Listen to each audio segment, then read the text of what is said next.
नमस्कार साथियों। हम लोग अभी तक पेपर 3 यूनिट 1 फिजिक्स के 3 टॉपिक ख़त्म कर चुके हैं, कार्य, ऊर्जा और शक्ति।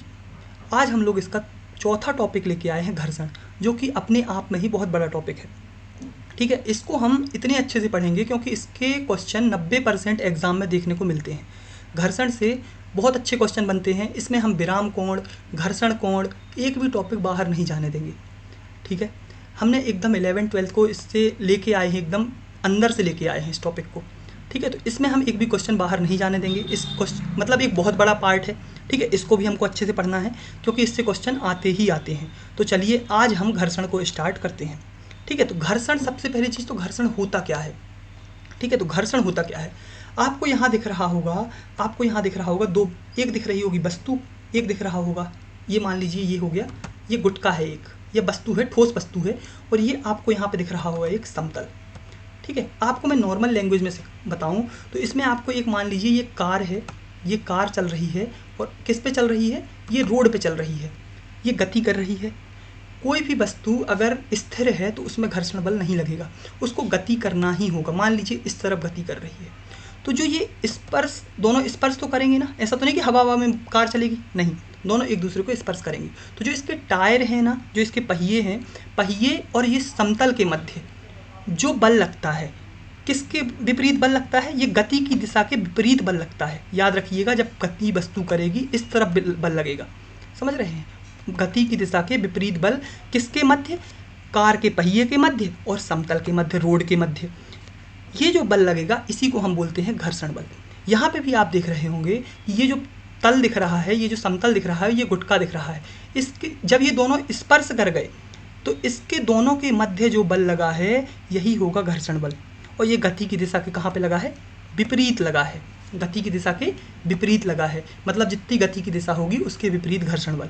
अब चलिए इसकी डेफिनेशन एक बार पढ़ लेते हैं, समझा दिया है मैंने। इसमें क्या लिखा हुआ है कि घर्षण बल परस्पर संपर्क में दो पृष्ठों के मध्य लगने वाला बल है। दोनों संपर्क में हैं, ठीक है, जो संपर्क पृष्ठ के स्पर्शीय लगता है, मतलब दोनों के स्पर्श करने पे लगता है, और आपेक्षित गति का विरोध करता है। यही तो मैंने बताया कि आप संपर्क पृष्ठ के स्पर्शीय लगता है और दोनों गति की दिशा का विरोध करता है। ये हमने डेफिनेशन पढ़ ली, तो 3 नंबर में अगर हमसे पूछता है तो हम ये डेफिनेशन आराम से लिख देंगे। ठीक है, इसके अलावा हम नेक्स्ट स्लाइड में आते हैं। तो नेक्स्ट स्लाइड में क्या दिया हुआ है कि हम घर्षण बल की उत्पत्ति का कारण क्या है। इसका कारण क्या होता है कि घर्षण बल का उत्पत्ति हुई। इसका सबसे मुख्य कारण आपको याद रखना है कि भैया एक चीज़ बताओ कि कोई भी वस्तु है या कोई भी समतल है, इसमें कुछ ना कुछ उठान होती है या खुरदुरा होता है, खांचे बने होते हैं। यही सबसे मुख्य कारण है इसका। प्रत्येक वस्तु के पृष्ठ पर कुछ उठान और खांचे होते हैं, ये इसका मुख्य कारण है घर्षण उत्पन्न करने का। और ऐसी कोई वस्तु होती नहीं, हम देखते हैं जब इसका उपाय करते हैं घर्षण खत्म करने को तो हम पॉलिश वगैरह करते हैं।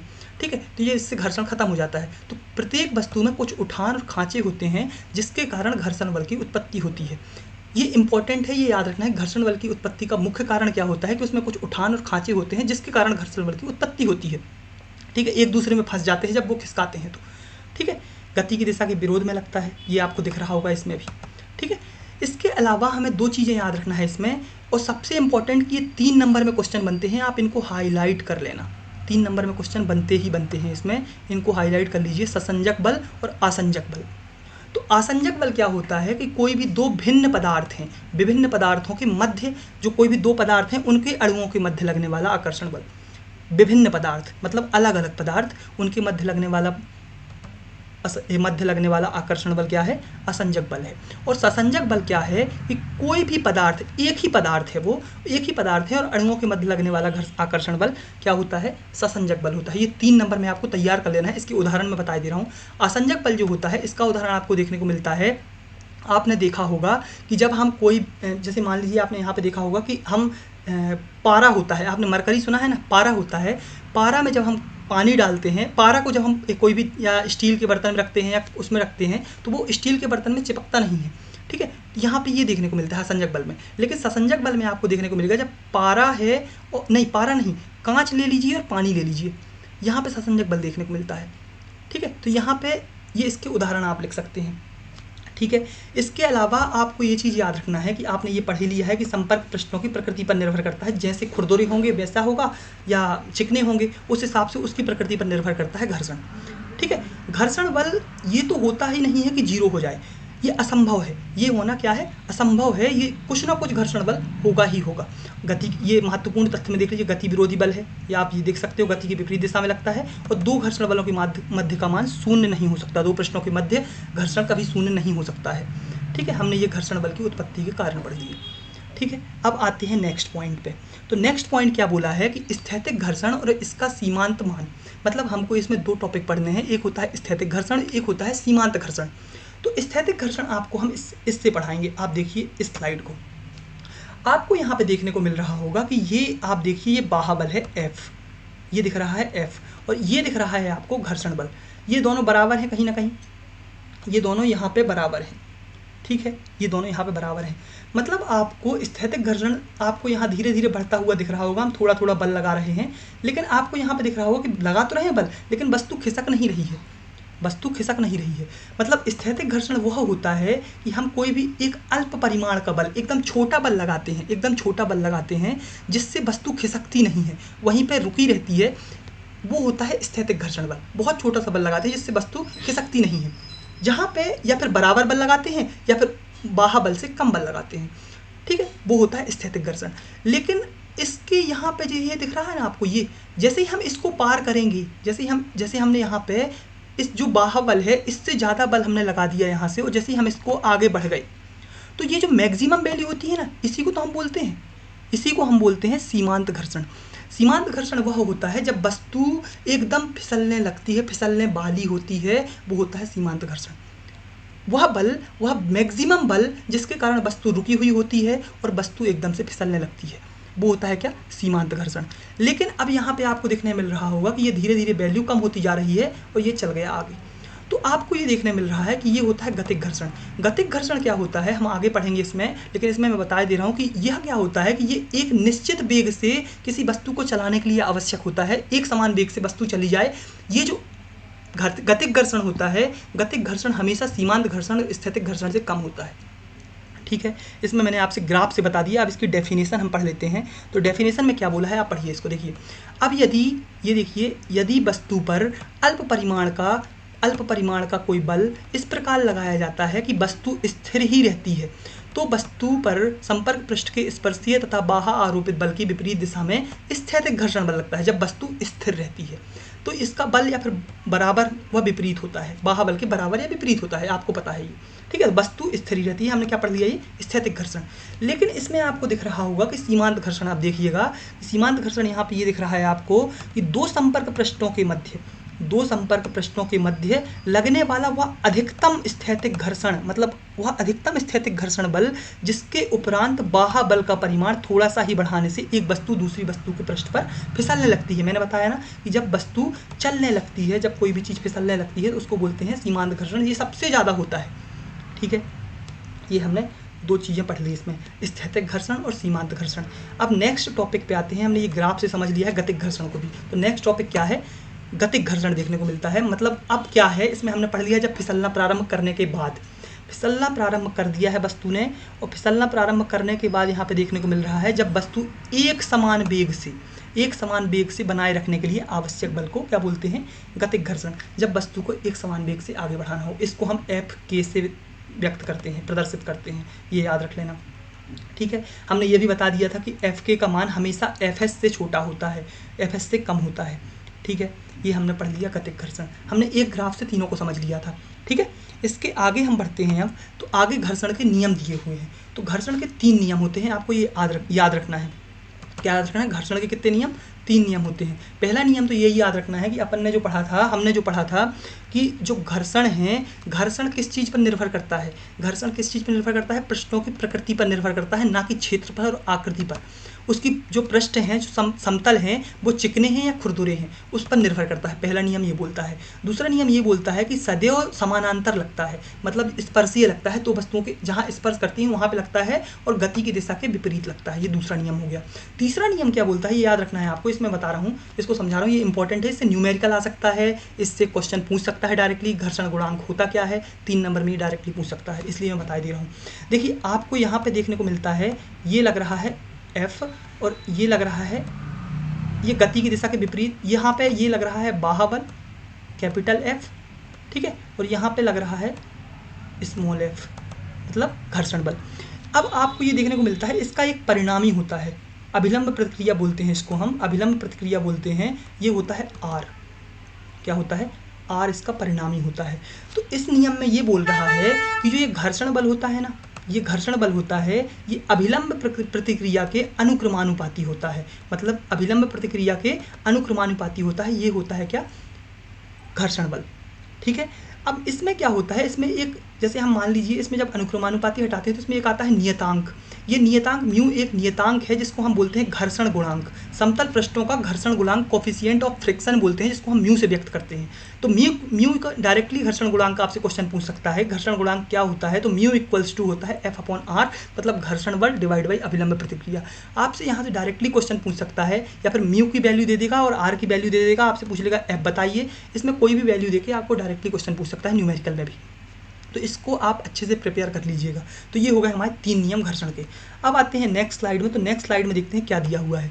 नेक्स्ट स्लाइड में दिया हुआ है घर्षण कोण, और इसके आगे हम पढ़ेंगे विराम कोण। तो घर्षण कोण क्या होता है, अब इसमें हम घर्षण कोण को समझाएंगे। तो आपको यहाँ दिख रहा होगा, मैंने बताया ना कि ये F लग रहा है, ये F लग रहा है, और ये लग रहा है F इस तरफ। इसका अभिलंब प्रतिक्रिया R दिख रहा होगा, जो वेट के बराबर है, मतलब जो भार के बराबर रहता है।